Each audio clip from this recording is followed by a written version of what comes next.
ओम नमः शिवाय। आपके अपने YouTube चैनल जय मां कंजक में आपका बहुत बहुत स्वागत है। भगवान भोलेनाथ व माता पार्वती की कृपा आप और आपके परिवार पर सदा सर्वदा बनी रहे। श्री शिव महापुराण की कथाओं को आगे बढ़ाते हुए आज की कथा का आरंभ हम ब्राह्मण कर्म निरूपण अध्याय से करेंगे। उम्मीद करती हूँ कथा का पूरा फल लेने के लिए आप कथा को शुरू से लेकर अंत तक जरूर श्रवण करेंगे। ओम नमः शिवाय।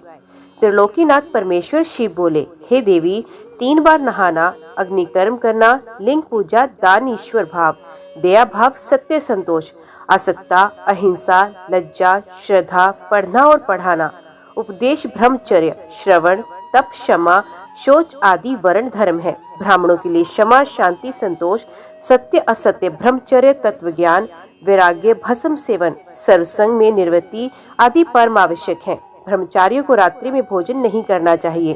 क्षत्रियों को दान नहीं लेना चाहिए। सभी वर्णों की रक्षा करनी चाहिए। शत्रुओं पर विजय, दुष्टजन वध, ऋतुकाल में स्त्री गमन, सेना रक्षण एवं मेरे भक्तों पर पूर्ण विश्वास करना अति आदि क्षत्रिय धर्म है। वैश्य धर्म गौ रक्षा, व्यापार और खेती करना है। सभी वर्णों की सेवा करना शूद्र का धर्म है। गृहस्थियों को अपनी गृहस्थी का ध्यान रखना चाहिए। ब्रह्मचारियों का ब्रह्मचर्य, पत्नियों को पति आज्ञा का पालन करना चाहिए। विधवा स्त्री को भूमि शयन, धर्म व्रत, दान, तप, शांति का पालन करना चाहिए व चतुर्दशी, पूर्णमासी व एकादशी का व्रत करना चाहिए। मेरी आराधना करने वाले प्राणीजन को ओम नमः शिवाय मंत्र का जाप करना चाहिए। मुनि उपमन्यु बोले, हे श्री कृष्ण, वेदों एवं शास्त्रों में ओंकार और षडाक्षर मंत्र की महिमा का गुणगान किया गया है। ये मंत्र भक्तों की सभी मनोकामनाओं को पूरा करता है। वेदों का सार रूप होने के कारण इसके अर्थ में बहुत सी सिद्धियां विद्यमान है। ये मंत्र परम मुक्तिदाता है। ओम नमः शिवाय मंत्र का जाप मनोरंजन तथा परे से भी परे है। इस मंत्र की बड़ी महिमा है। अत्यंत सूक्ष्म होने पर भी ये तीनों गुणों से परे है। पंचाक्षर मंत्र सभी विद्याओं का बीज है। ये मंत्र सर्वज्ञ एवं समर्थ है। ओंकार में ब्रह्म स्थित है। नमः शिवाय में ईशान नामक सूक्ष्म ब्रह्मांड स्थित है। भगवान शिव तो सदा इस मंत्र में निवास करते हैं। ये मंत्र संसार से मुक्ति प्रदान करने वाला है। इस मंत्र पर अविश्वास करने वाला अधर्मी मनुष्य नरक का भागी होता है। इस पंचाक्षर मंत्र में 7 करोड़ मंत्र हैं तथा अनगिनत उपमंत्र हैं। पंचाक्षर मंत्र एवं षडाक्षर मंत्र में संपूर्ण शिव ज्ञान तथा सभी विद्याओं के तत्व हैं। जिसके हृदय में ओम नमः शिवाय नामक महामंत्र है, उसे अन्य किसी शास्त्र के अध्ययन की कोई आवश्यकता नहीं। देवी पार्वती बोली, हे स्वामी, कलयुग में पाप रूपी अंधकार निरंतर बढ़ता है। धर्म से विमुक्ता आ जाती है। धर्म के आचार विचार, सभी परंपराएं एवं मर्यादाएं नष्ट हो जाती हैं। तब उसमें आपके भक्तों की क्या गति होगी और वे कैसे मुक्त हो पाएंगे? शिव बोले, हे देवी, कलयुग में पंचाक्षर मंत्र का भक्ति पूर्वक जाप करने वाले मनुष्य को मुक्ति मिलती है। पापियों, निर्दयी एवं कुटिल जन भी श्रद्धा भावना से पंचाक्षर मंत्र का जाप करने से भवसागर से पार हो जाते हैं। पंचाक्षर मंत्र के जपने से शिवलोक की प्राप्ति होती है। ये सर्वोत्तम मंत्र है। महर्षि इस मंत्र के प्रभाव से स्वधर्माचरण करते हैं। प्रलय आने पर सभी स्थावर जंगम जीव नष्ट हो जाते हैं। तब मैं ही एकमात्र जीव रहता हूँ। सारे वेद और शास्त्र मुझ में लीन हो जाते हैं। फिर नई सृष्टि का आरंभ होता है। सृष्टि के पूर्ण आरंभ में जब श्री हरि क्षीर सागर में सो रहे थे, उस समय उनकी नाभि से पंचमुखी ब्रह्मा की उत्पत्ति हुई। उन्होंने सृष्टि की रचना करने हेतु मेरी तपस्या की। तब मैंने ब्रह्मा जी को साक्षात दर्शन देकर उन्हें ओम नमः शिवाय मंत्र की दीक्षा दी। इसी मंत्र के प्रभाव से उन्होंने देवताओं, दानवों, ऋषियों एवं प्राणीजन की रचना की। नमः शिवाय ये 5 अक्षर मंत्र महाविद्यमान है और सारे जगत का बीज रूप है। इसे वेदों से उत्तम माना गया है। मेरे द्वारा प्रकट प्रथम विद्या यही है। वामदेव इसके ऋषि हैं और पंक्ति छंद है। मैं इस मंत्र का देवता हूँ। ये मेरा परम प्रिय मंत्र है। पंचाक्षर मंत्र कलयुग में इस भवसागर से तारने वाला मंत्र है। हे प्रिय, ऐसा व्रत जो क्रिया और श्रद्धा से हीन हो निष्फल होता है। तभी सिद्ध व्यक्ति श्रद्धा भाव बढ़ाते हैं और तत्व ज्ञाता गुरु की शरण में जाते हैं। प्राणी जन शरीर, मन और वाणी द्वारा उनका पूजन करते हैं और यथा योग्य वस्तुओं का दान करते हैं। इसलिए जब प्राणीजन गुरु की शरण में जाते हैं तो गुरु उन्हें मंत्र की दीक्षा देते हैं और जब शिष्य का अहंकार का भाव समाप्त हो जाता है तब उसे घृत से स्नान करा, आभूषण से भूषित कर ब्राह्मणों को भोजन करे। फिर गौशाला या मंदिर में जाकर विधि पूर्वक ज्ञान का उपदेश दें। गुरु द्वारा दीक्षित मंत्र का प्रतिदिन 108 बार जाप करना चाहिए। इससे परम गति प्राप्त होती है। वाचिक जप का फल 1 गुना, उपांशु जप का 100 गुना, मानस का 1000 गुना, सगर्भ का लक्ष्य गुना होता है। मंत्र के अंत में ओंकार होना चाहिए। ध्यान के साथ मंत्र का जाप करना चाहिए। सूर्य, अग्नि, गुरु, चंद्रमा, दीपक, जल, ब्राह्मण और गौ के पास ही जप करना चाहिए। वशीकरण हेतु पूर्व, घात करने हेतु दक्षिण, धन प्राप्ति हेतु पश्चिम, शांति हेतु उत्तर की ओर मुख करके जाप करना चाहिए। आचारहीन व्यक्तियों को लोक निंदक माना जाता है। तप, धन एवं श्रेष्ठ विद्या को आचार माना जाता है। निंदक मनुष्य को परलोक में भी सुख नहीं मिलता, इसलिए हमें सदाचार का पालन करना चाहिए। गुरु द्वारा दीक्षित मंत्र पतित चांडालों को भी सुधारने वाला तथा परम गति प्रदान करने वाला होता है।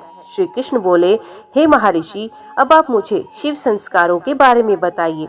उपमन्यु बोले, हे श्री कृष्ण, मनुष्य द्वारा 6 मार्गों को शुद्ध कर लेना संस्कार कहलाता है। ज्ञान प्रदान करने वाले तथा बंधनों का नाश करने वाले संस्कार दीक्षा कहलाते हैं। शांभवी, शाक्ति एवं मांत्री। शांभवी दीक्षा 3 प्रकार की होती है। शांभवी तीव्र और तीव्रता 2 प्रकार की होती है। पाप नष्ट करने वाली तीव्र तथा आनंद प्रदान करने वाली तीव्रता शांभवी दीक्षा कहलाती है। योग मार्ग से शिष्य शरीर में प्रवेश कर गुरु द्वारा दी गई दीक्षा शाक्ति दीक्षा कहलाती है। कुंड कुंडल सहत की गई क्रिया दीक्षा मांत्रिक दीक्षा कहलाती है। शिष्य को अपने गुरु के गौरव को बढ़ाने हेतु नित्य उनका पूजन करना चाहिए। गुरु और भगवान शिव में कोई अंतर नहीं मानना चाहिए। हमें गुरु आज्ञा का अनुसरण करना चाहिए। गुणवान गुरु जो सर्वेश्वर शिव के परम भक्त हैं, परम मुक्तिदायक हैं। गुरुदेव अपनी शरण में आए ब्राह्मण शिष्य की 1 वर्ष, क्षत्रिय की 2 वर्ष एवं वैश्यों की 3 वर्ष तक परीक्षा करे। जो शिष्य दुख एवं ताड़ना पाकर भी मौन रहे और दुख का अनुभव ना करे, उन्हें शिव तत्पात्र एवं शिव संस्कार योग्य मानना चाहिए। परीक्षा लेने के पश्चात गुरु को सप्रेम दीक्षा देनी चाहिए।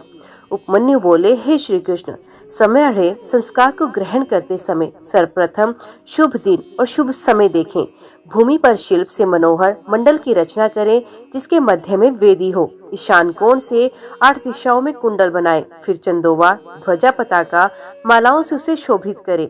वेदी के मध्य में सुंदर मंडप होना चाहिए। फिर सोने चांदी द्वारा ईश्वर का आवाहन करें। सोना चांदी ना होने पर चावल, सिंदूर, पुष्पों से आवाहन करें। 2 हाथ लंबा श्वेत या लाल कमल बनाएं, जिसमें 8 कर्णिका हो।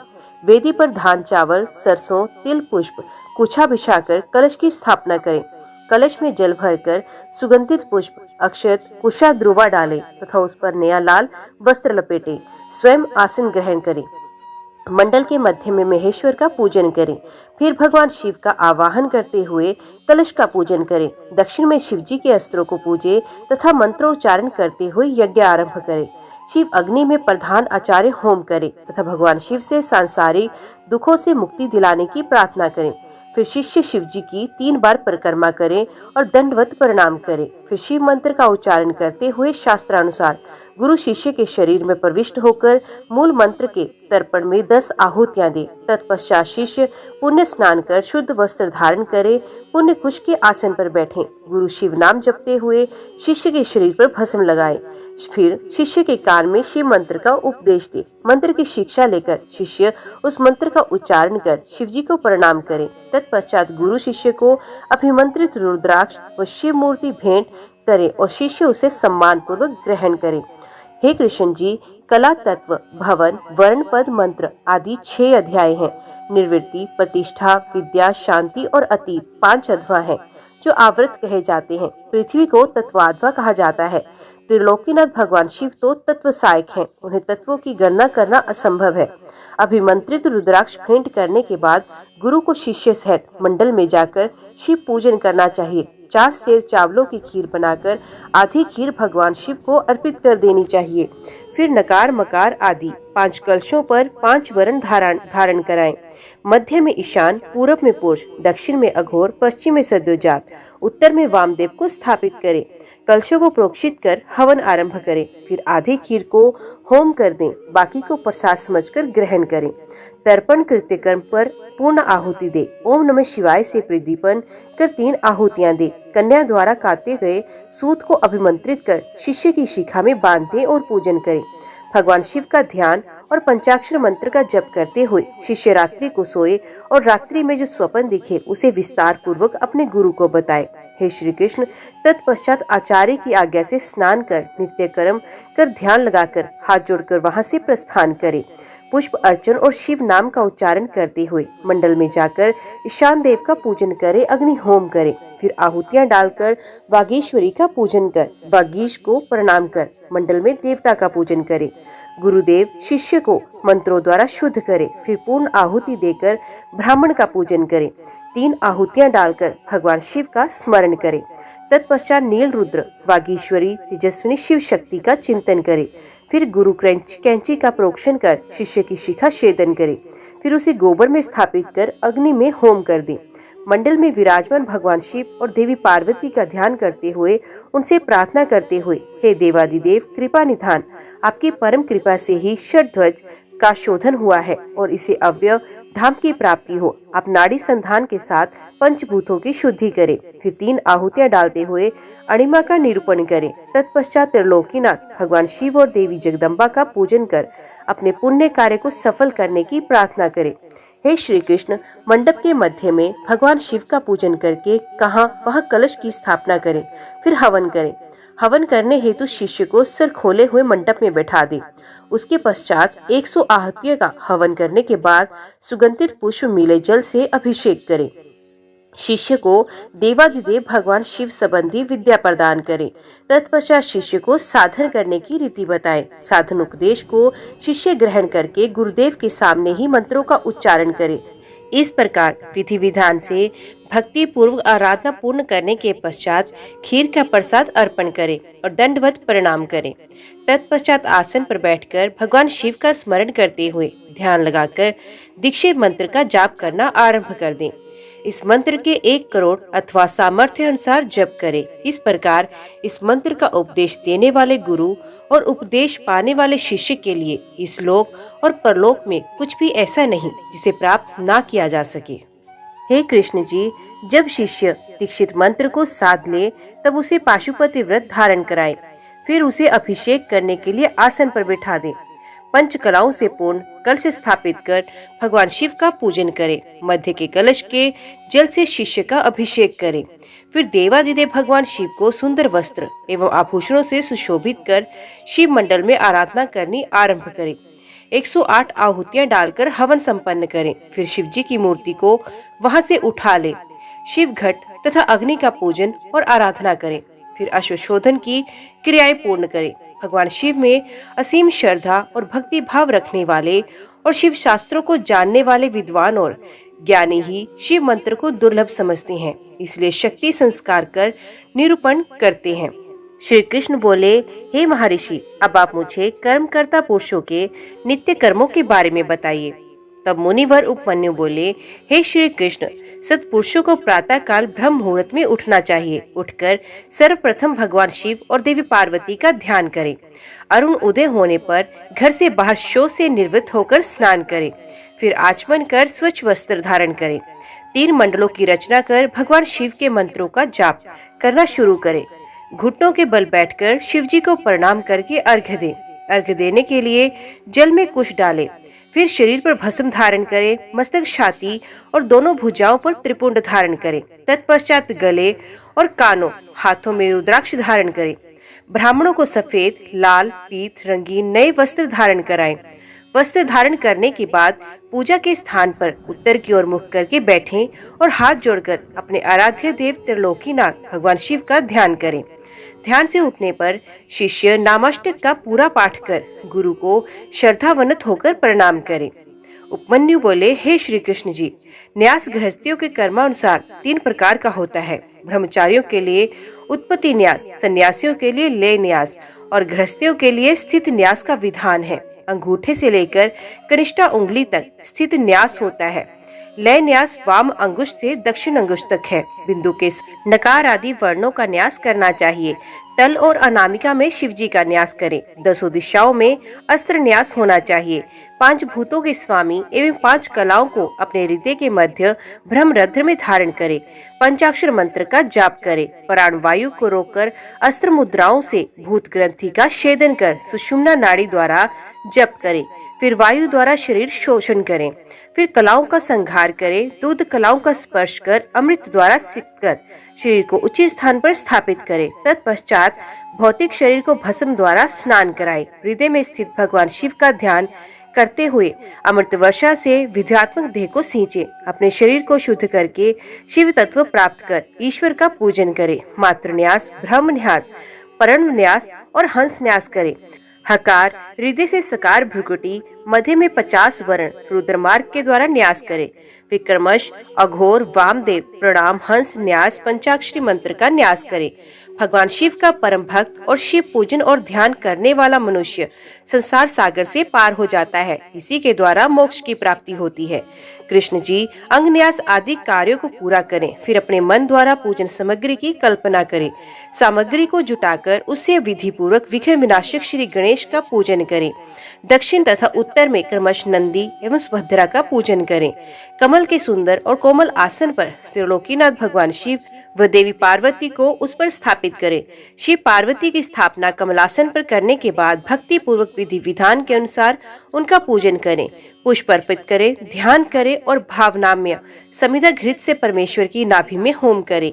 भ्रुकुटी के मध्य में परम पवित्र दीप ज्योति के आकार वाले भगवान शिव का ध्यान करें। यही वानप्रतिक भावनाम्य आराधना है। इसे पूर्ण करने के बाद अग्नि या स्थंडिल लिंग की पूजा करें। हे श्री कृष्ण जी, पूजन स्थान को गंध, चंदन, फूलों और जल से पवित्र कर प्रोक्षण करें। अस्त्रों द्वारा विघ्नों का निवारण कर कवच से सारी दिशाओं का अस्त्र न्यास करें। कुशा बिछाकर उसे जल से मार्जित करे। प्रोक्षी पात्र, अर्घ्य पात्र, पादम आचमन को शुद्ध कर उनमें जल, खम तथा चंदन डालें और आचमन के जल में कपूर, कंकोल, कीमता, तमाल व चंदन मिलाएं। चावल कुशा, ध्रुवा, जो अक्षर, तिल, घृत, सरसों, पुष्प और भस्म को लगाकर मंत्र द्वारा रक्षित करे। विनायक देव का पूजन करें। फिर नंदीश्वर का पूजन करने के पश्चात षोडोपचार से शिवलिंग का पूजन करें। ऊर्ध्व भाग में कमलासन रखें। कमल दल 8 प्रकार की सिद्धि देने वाला है। वामादिक शक्तियां बीज हैं। भगवान शिव का पूजन करें। पंचगव्य द्वारा स्नान कराएं। फिर आंवले और हल्दी से इसका लेप करें। देव स्नान कराकर सुंदर वस्त्र एवं यज्ञोपवीत धारण कराएं। पादम, अर्घ्य, आचमन, धूप, दीप, नैवेद्य, गंध, पुष्प, भूषण, जल, मुखवास और रत्न जड़ित कर मुकुट एवं आभूषण चढ़ाएं। फिर भगवान शिव पार्वती की आरती उतारें। आरती की थाली को शिवलिंग के सामने 3 बार घुमाकर माथे पर सुगंधित पुष्प धारण करें। फिर अपनी पूजा अर्चना में रहेगी त्रुटि के लिए भगवान से क्षमा याचना करें। इस प्रकार पूजन करने से परम फल की प्राप्ति होती है। हे कृष्ण जी, दीपदान करने से पहले आरती एवं पूजन भी किया जाना चाहिए। सर्वप्रथम ईशान देव से लेकर सद्योजात तक भगवान शिव का जाप करें। पहले आवरण में हृदय से लेकर अस्त्र न्यास का पूजन करें। पूर्व में इंद्र, दक्षिण में यम, पश्चिम में वरुण, उत्तर में कुबेर, अग्नि कोण में अग्नि, नेतृत्व कोण में नेतृत्व के वायु की पूजा करें। कमल से बाहर वज्रादि आयुधों का पूजन करना चाहिए। तत्पश्चात सभी स्थानों से 8 लोकपालों का पूजन कर माँ जगदम्बा का पूजन कर उनकी आराधना करें। योग, ध्यान, जप और होम कृत्यों में 6 तरह का नैवेद्य होना चाहिए। उसके बाद कपूर, कंकोल, जावित्री, कस्तूरी, केसर, मृगमल, सुगंधित पुष्प आदि अर्पण कर घी का दीपक जलाएं। फिर हाथी दांत से निर्मित आसन, दिव्य शस्त्र, चवर, भेरी और मृदंग चढ़ाएं। अपनी सामर्थ्य के अनुसार किया गया शिव पूजन उत्तम फल देने वाला होता है। शिव जी में अनन्य भक्ति रखने वाले प्राणी को अवश्य ही मुक्ति प्राप्त हो जाती है। उपमन्यु बोले, हे कृष्ण जी, शिव पूजन परम फलदायक है। बड़े बड़े पापी, ब्रह्म हत्यारे, चोर, व्यभिचारी पुरुष यदि शिव पूजन करें तो उनके सभी पाप नष्ट हो जाते हैं। इसलिए पतितों को शिव पूजन अवश्य करना चाहिए। शिव पंचाक्षरी मंत्र का जाप करने से बंधन में पड़े मनुष्य बंधन से मुक्त हो जाते हैं। अनेकों योनियों में जीवन व्यतीत करने के पश्चात हमें मनुष्य योनि मिलती है। जो मनुष्य इस अलभ्य मनुष्य देह को पाकर भी शिव पूजन नहीं करता, उसका जन्म सफल नहीं होता। इसलिए प्रत्येक मनुष्य को भक्ति पूर्वक त्रिलोकीनाथ भगवान शिव का पूजन आराधन अवश्य करना चाहिए। भगवान शिव के पूजन के समान अन्य कोई भी धर्म नहीं। ये मनुष्य को सभी सांसारिक बंधनों एवं मोह माया से मुक्त करता है। शिव पूजन करने के पश्चात मनुष्य को परिवार एवं बंधु बांधवों सहित प्रसाद बांटना चाहिए। हे कृष्ण जी, अग्निकृत कुंड, स्थंडिल, वेदी, लोहे के पात्र अथवा मिट्टी के पात्र में कर्तव्य है। उसमें विधि पूर्वक अग्नि की स्थापना करनी चाहिए और फिर हवन करना आरंभ करें। सबसे पहले कुंड का निर्माण करें। कुंड के चारों ओर 3 मेखला होनी चाहिए। फिर कुंड में योनि की रचना करें। कुंड को गोबर से लीपकर उसे अग्नि से तपाएं और तत्पश्चात उस पर वेदोक्त सूत्र लिख दें। कुशा पुष्पों से कुंड को प्रोक्षित करें। पूजन की सभी सामग्री एकत्रित करें। मणि द्वारा उत्पन्न या किसी ब्राह्मण के घर से लाई गई अग्नि को ही ग्रहण करें। कुंड की 3 बार परिक्रमा कर अग्नि बीज मंत्र का उच्चारण करते हुए कुंड में अग्नि स्थापित करें। फिर दक्षिण दिशा में शिव पूजन कर मंत्र न्यास आदि कर घी में धेनु मुद्रा दिखाकर सुवा को तपाकर प्रोक्षण करें। फिर संस्कारों की सिद्धि के लिए बीज मंत्रों से होम करें। ऐसा करने से शिव अग्नि संपन्न हो जाती है। तत्पश्चात भगवान शिव के अर्धनारीश्वर रूप का आवाहन कर उसका पूजन करें। फिर दीपक तक सिंचन कर समिधाओं से होम करें।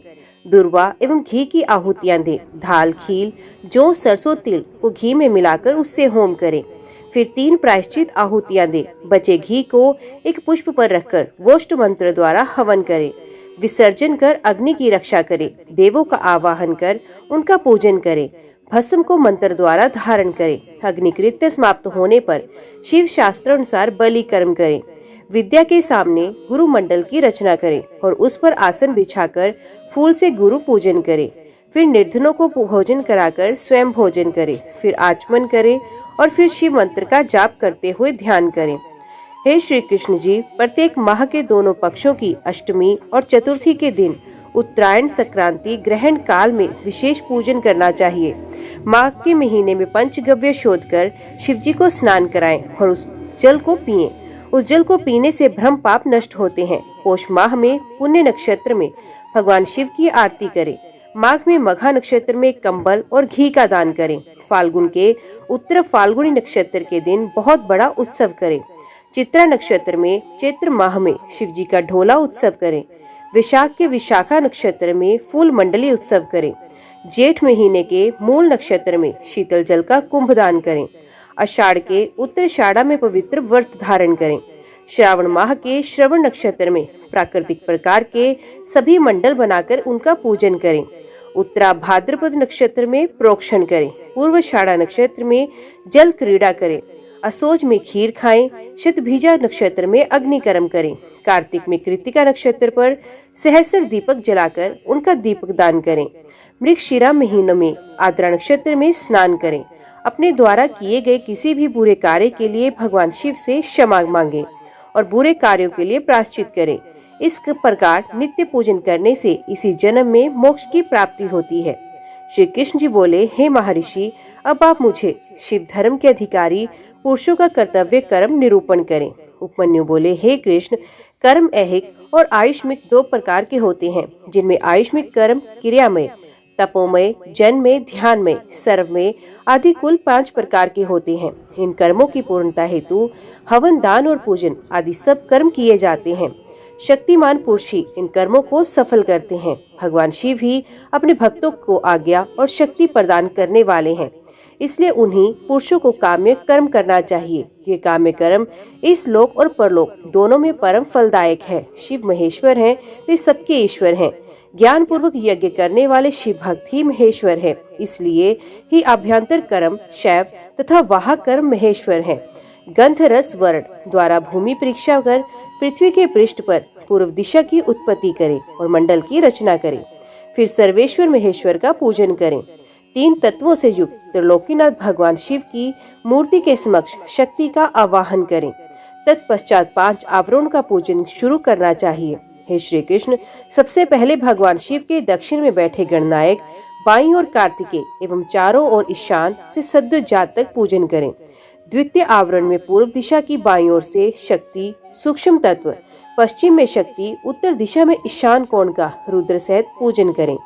तृतीय आवरण में शिवजी की 8 मूर्तियों का पूजन करें। फिर विश्वेंद्र का पूजन करें। तत्पश्चात दक्षिण में नदी, उत्तर में महाकाल, शास्त्रों में अग्निकोण एवं मातृकाओं का दक्षिण दिशा में पूजन करें। श्री गणेश को नेतृत्व कोण में पूजें। पश्चिम में कार्तिक, वायु में ज्येष्ठा, उत्तर में गौणी और ईशान कोण में चंड का पूजन करें।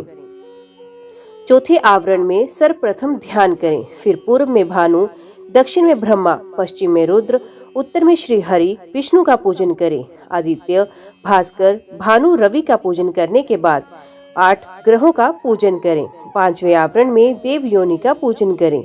फिर देवेश का पूजन करते हुए पंचाक्षरी मंत्र का जाप करें। पूजन करने के पश्चात भगवान शिव पार्वती को सभी भोग अर्पित करें। फिर स्तुति गायन करें और ओम नमः शिवाय का 108 बार जाप करें। कर्मानुसार गुरुदेव का पूजन करें। सभी आवरणों के साथ देव विसर्जन करें। सब सामान गुरुदेव को अर्पित करें। ये योग योगेश्वर कहलाता है, जो चिंतामणि तुल्य है। उपमन्यु बोले, हे श्री कृष्ण, अब मैं आपको पंचवर्ण नामक पवित्र स्तोत्र सुनाता हूँ। हे जगन्नाथ, प्रकृति से सुंदर नित्य चेतन स्वरूप की सदा जय जयकार हो। हे सरल स्वभाव वाले पवित्र चरित्रवान सर्वशक्ति संपन्न पुरुषोत्तम, तुम्हारी सदा ही जय हो। हे मंगल मूर्ति कृपा निधान देवादिदेव, मैं आपको प्रणाम करता हूँ। भगवान, पूरा संसार आपके वश में है। प्रभु, आप सब पर कृपा करके अपने भक्तों की कामनाओं को पूर्ण करें। हे जगदम्बा, हे मातेश्वरी, आप हम सब भक्तों के मनोरथों को पूरा कीजिए।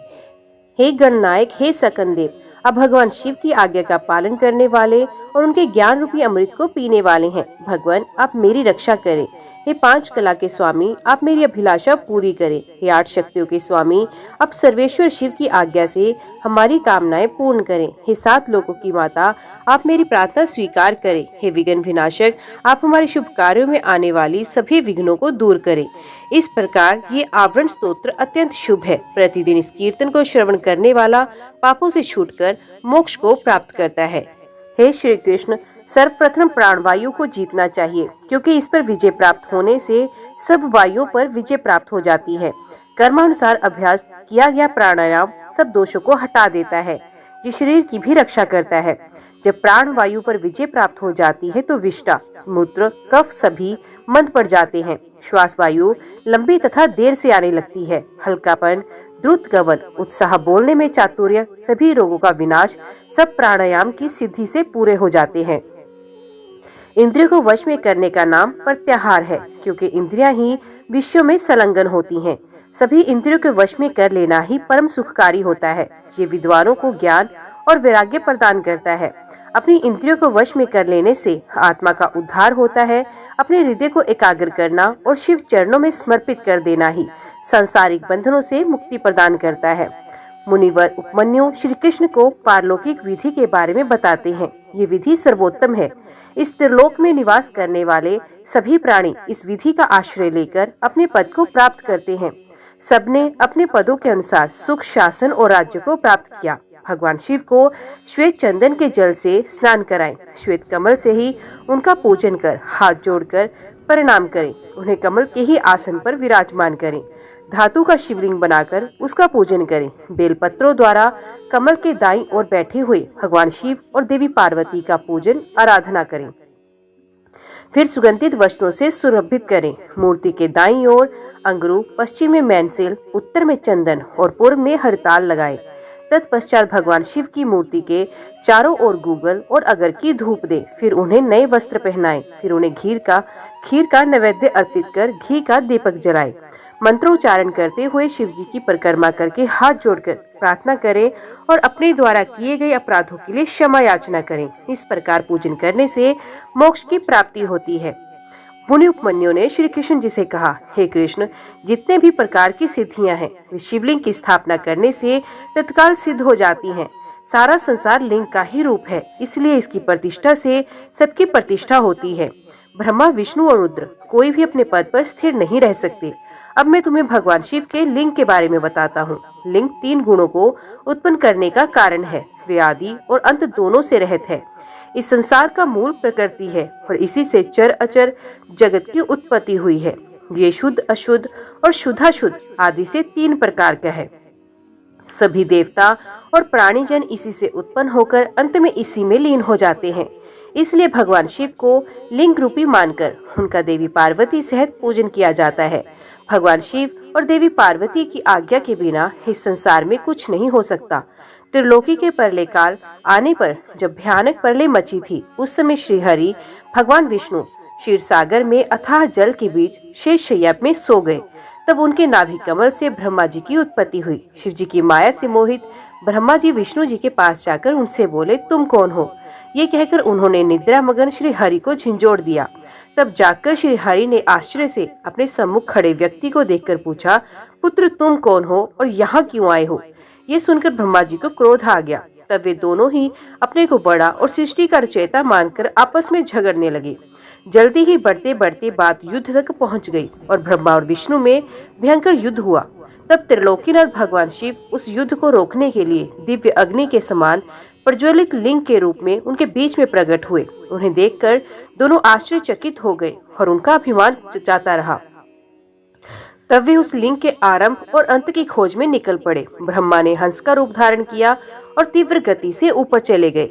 श्री हरि ने वराह रूप धारण किया और नीचे की ओर गए। 1000 वर्षों तक दोनों लिंग के आदि और अंत की तलाश में घूमते रहे, परंतु उन्हें कुछ भी नहीं मिला। उन्होंने यही समझा कि ये कोई प्रकाशमान आत्मा है। तब ब्रह्मा जी और विष्णु जी दोनों ने हाथ जोड़कर श्रद्धा भाव से प्रकाश पुंज शिवलिंग को प्रणाम किया।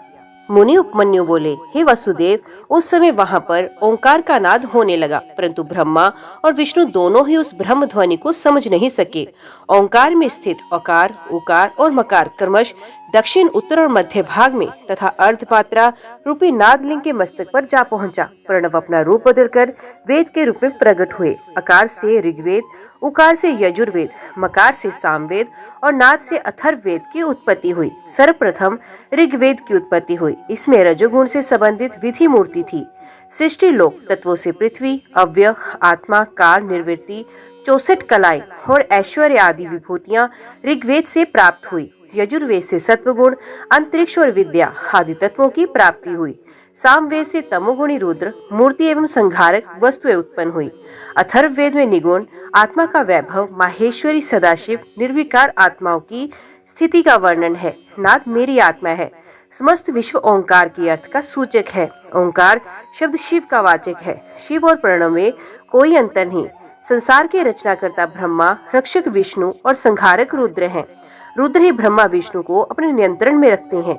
वे शिव ही सब कारणों के कारण हैं। आप दोनों बिना बात ही एक दूसरे के दुश्मन बने हैं, इसलिए मैं आपके बीच शिवलिंग रूप में उत्पन्न हुआ हूँ। ये सुनकर ब्रह्मा और विष्णु दोनों का ही अभिमान टूट गया और वे भगवान शिव से बोले, हे ईश्वर, आपने हमें अपने चरण कमलों के दर्शन का सुअवसर प्रदान किया। हम धन्य हो गए। हमारा अपराध क्षमा करें। भगवान शिव बोले, हे पुत्रों, तुम दोनों अभिमानी हो गए थे, इसलिए मुझे यहाँ लिंग रूप में प्रकट होना पड़ा। अब अभिमान त्याग कर सृष्टि के कार्यों को पूरा करने में अपना योगदान दो। श्री कृष्ण जी बोले, हे मुनिवर, आपने मुझ पर कृपा कर इस अद्भुत कथा को मुझे सुनाया। अब आप लिंग और वेदी की प्रतिष्ठा की विधि भी बताइए। उपमन्यु बोले, हे कृष्ण, शुक्ल पक्ष में शिव शास्त्र के अनुसार शिवलिंग का निर्माण कराएं। गणेश जी का पूजन कर लिंग को स्नान के लिए ले जाएं। 5 स्थानों की मिट्टी, गोबर और पंचगव्य से शिवलिंग को स्नान कराएं। मंत्रोच्चारण करते हुए लिंग का जल में अधिवास करें। मूर्ति को सुंदर वस्त्र और आभूषणों से सुसज्जित कर उनका पूजन करें और उन्हें चौकी पर स्थापित करें। पूर्व की ओर मूर्ति का माथा, पश्चिम में पिंडी होनी चाहिए। तत्पश्चात पुण्य स्नान कराकर पूजन करें। वेदी की भूमि के ईशान कोण में कमल लिखें। शिव जी का आवाहन कर पूजन करें। वेदी के पश्चिम में चंडी का कमल लिखकर पुष्प अर्पित करें। फिर शिवलिंग की को 9 नए वस्त्रों में लपेटे। विदेश कुंभ वर्धिनी शेवी की स्थापना करें। फिर 4 विप्र मंत्र उच्चारण करते हुए हवन करें। 108 घी की आहुतियों से हवन करें। हवन के पश्चात पूर्ण आहुति दें।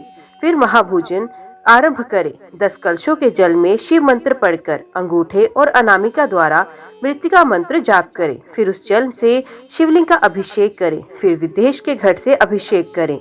तत्पश्चात दोनों हाथ जोड़कर भक्ति भावना से भगवान शिव का देवी पार्वती सहित स्तुति करते हुए आवाहन करें। फिर पंचोपचार से उनका पूजन करें। पूजन करने के पश्चात हाथ जोड़कर क्षमा याचना करें। फिर अन्य मूर्तियों को भी इस विधि से स्थापित करें। सब कार्यों के पूर्ण हो जाने पर आचार्य को यथावत दक्षिणा देकर उसके चरण छूकर आशीर्वाद प्राप्त करें। हे केशव, अब मैं आपको योग विधि के बारे में बताता हूँ, जिसके द्वारा सभी विषयों से निवृत्ति हो और अंतःकरण की सब वृत्तियां शिवजी में ही स्थित हो जाएं।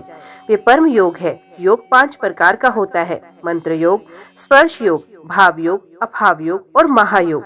मंत्रों का उनके अर्थ सहित ज्ञान होना महायोग कहलाता है। मंत्रों का प्राणायाम द्वारा सिद्ध करना स्पर्श योग कहलाता है। जब जीवा मंत्रों का स्पर्श ना करते हुए भी उनका जाप करती है तो वे भाव योग कहलाता है। परले के समय से संबंध पूरे संसार का विचार भाव योग कहलाता है। जब साधना करने वाले के सभी मानसिक वृत्तियां भगवान शिव से जुड़ जाएं और वे नित्य शिव चिंतन में मगन रहे, ऐसी दशा महायोग कहलाती है। सांसारिक बंधनों से मुक्ति की कामना करने वाले मनुष्य ही इस चिंतन और वैराग्य को अपने जीवन में अपनाकर महायोग को प्राप्त करते हैं। हमारे शरीर में रहने वाली प्राणवायु रहने को रोकना प्राणायाम कहलाता है। प्राणायाम रेचक, पूरक और कुंभक 3 प्रकार का होता है। साधक को इनका अभ्यास करना चाहिए क्योंकि इसी से शरीर की शुद्धि होती है। प्राणायाम सगर्भ और अगर्भ 2 प्रकार का होता है। जप और ध्यान वाला प्राणायाम सगर्भ कहलाता है, परंतु जिसमें जप और ध्यान नहीं करते वे अगर्भ प्राणायाम कहलाता है। योगी जन सगर्भ प्राणायाम करते हैं। प्राणवायु पर विजय प्राप्त कर लेने पर सभी वायु उस योगी के अधिकार में आ जाती हैं। प्राणायाम शरीर को पुष्ट, स्वस्थ और निरोगी बनाता है। इसके नियमित अभ्यास से कफ, मूत्र, पुरुष आदि कम हो जाते हैं। समस्त इंद्रियों को अपने वश में कर लेना प्रत्याहार कहलाता है। इंद्रियों को अपने वश में रखने से स्वर्ग और ना रखने से नरक की प्राप्ति होती है। इसलिए अपने चित्त को एकाग्र रखना चाहिए। भगवान शिव, जो कि सबके ईश्वर हैं, त्रिलोकीनाथ हैं, का ध्यान करने से योगी का कल्याण होता है। अपने पूरे शरीर के साथ साथ इंद्रियों पर काबू पाने से आत्मा का उद्धार होता है। हे केशव, आलस्य, व्याधि, प्रमदा, स्थान संशय, चित्त का एकाग्र ना होना, अशुद्धा, अश्रद्धा, दुख, वैषम्य आदि योग में पड़ने वाले विघ्न हैं। इन विघ्नों को सदा शांत करते रहना चाहिए।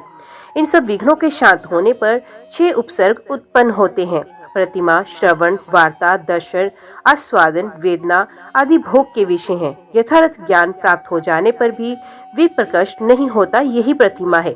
यत्न के बिना जब सब कुछ हमें सुनाई देने लगता है उसे श्रवण कहते हैं।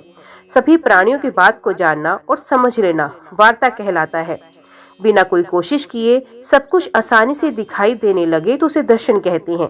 दिव्य पदार्थों के स्वाद का नाम आस्वादन है। वेदना को सभी प्रकार के स्पर्शों का ज्ञान माना जाता है। योगी उपसर्ग पाकर सिद्ध हो जाते हैं। हे केशव, त्रिलोकीनाथ भगवान शिव का सभी योगी मुनि ध्यान करते हैं। इसी के द्वारा सिद्धियां प्राप्त होती हैं। सविनय और निर्विषय आदि ध्यान कहे गए हैं। निर्विषय ध्यान करने वाले अपनी बुद्धि के विस्तार से ध्यान करते हैं और ब्रह्म में प्रवेश करते हैं। सविषय ध्यान सूर्य किरणों को आश्रय देने वाला होता है। शांति पर शांति, दीप्ति, प्रसाद ये दिव्य सिद्धियां देवी का ध्यान करते हुए प्राणायाम द्वारा सिद्ध होती हैं।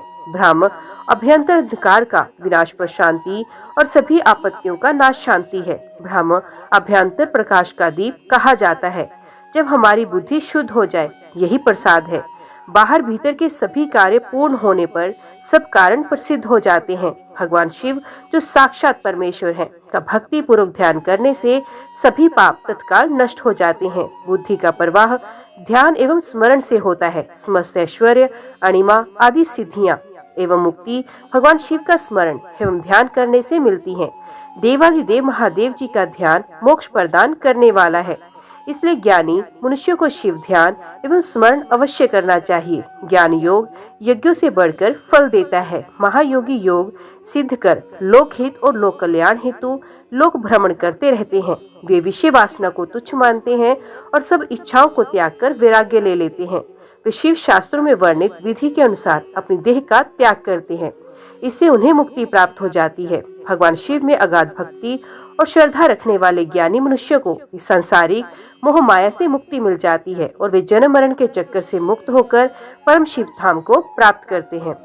सूत जी बोले, हे मुनियों, महर्षि उपमन्यु ने भगवान श्री कृष्ण को ज्ञान योग का उपदेश दिया। वही उपदेश वायुदेव ने ऋषिगणों को सुनाया था, जिसे सुनकर वे हर्षित हुए। प्रातःकाल होने पर नैमिष तीर्थ में निवास करने वाले मुनिजन यज्ञांत स्नान करने के लिए परम पवित्र नदी को ढूंढने लगे। उस समय ब्रह्मा जी की आज्ञा से परम पवित्र सरस्वती नदी वहां बहने लगी। तब सब ऋषिगणों ने वहां यज्ञांत स्नान कर संध्या पितृ तर्पण किया और वहां से काशी के लिए निकल पड़े। काशी पहुंचकर उन्होंने पतित पावनी भागीरथी गंगा में स्नान किया एवं बाबा विश्वनाथ के दर्शन कर विधि अनुसार पूजन किया। काशी से वे चल पड़े। रास्ते में उन्हें एक अद्भुत दिव्य प्रकाश चारों ओर फैला दिखाई दिया, जिसमें पाशुपत व्रत की सिद्धियां प्राप्त भस्मधारी मुनिजन विलीन हो रहे थे। फिर शीघ्र ही वे तेज भी विलीन हो गया। ये देखकर नैमिषारण्य के सभी मुनिजन ब्रह्मा जी से मिलने ब्रह्मलोक चले गए। वहां पहुंचकर उन्होंने ब्रह्मा जी को प्रणाम कर उनकी स्तुति की। मुनीश्वर बोले, हे जगत पिता ब्रह्मा जी, वायुदेव ज्ञानोपदेश देकर वहां से चले जाए। अब तब हम सबने यज्ञ कर यज्ञांत स्नान से निर्वृत्त हो काशी नगरी की ओर प्रस्थान किया। वहां गंगा में स्नान कर बाबा विश्वनाथ के दर्शन भी किए। वहां हमें एक अद्भुत तेज के दर्शन हुए। इस तेज में अनेक तपस्वी विलीन हो रहे थे। कुछ समय पश्चात वे तेज स्वयं विलीन हो गया। उसे देखकर मैं बहुत आश्चर्य हुआ।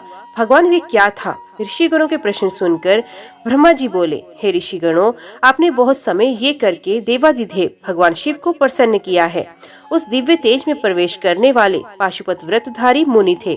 उसके दर्शन का यही अर्थ है कि आपको शीघ्र ही दिव्य लोक की प्राप्ति होने वाली है। इसलिए आप मोक्ष प्राप्त करने हेतु पाशुपत व्रत धारण करें। अब आप ये सब यहाँ से सुमेरु पर्वत पर चले जाएं। वहाँ सनत कुमार जी आपके आगमन की प्रतीक्षा कर रहे हैं। वे पूर्व में आपने अहंकार के कारण मिले शाप से मुक्ति पाने के लिए वहाँ तपस्या कर रहे हैं। वहाँ उन्हें ज्ञान प्राप्त हो गया है। सूत जी बोले, हे मुनिवर, ब्रह्मा जी के वचन सुनकर ऋषिगण उन्हें प्रणाम कर सुमेरु पर्वत पर चले गए। वहाँ उन्होंने पर्वत शिखर पर एक सुंदर तालाब की ओर उत्तर दिशा में तपस्या करते हुए सनत कुमार जी को देखा। मुनि उन्हें प्रणाम कर उनके पास बैठ गए। सनत कुमार जी ने आंखें खोलकर अपने पास बैठे मुनियों को देखकर उनसे प्रश्न किया, हे ऋषिवर, आप कौन हैं और यहाँ क्या कर रहे हैं? ये सुनकर ऋषिगणों ने सारी बातें उन्हें बताई। उसी समय नंदीश्वर भी वहां आ गए। नंदीश्वर को अपने सामने पाकर सभी मुनियों और सनत कुमार जी ने आसन से उठकर उन्हें दंडवत प्रणाम किया और हाथ जोड़कर प्रणाम करने लगे। सनत कुमार जी बोले, हे नंदीश्वर, इन मुनियों ने जो कि नैमिषारण्य में निवास करते हैं 10,000 वर्षों तक यज्ञ किया।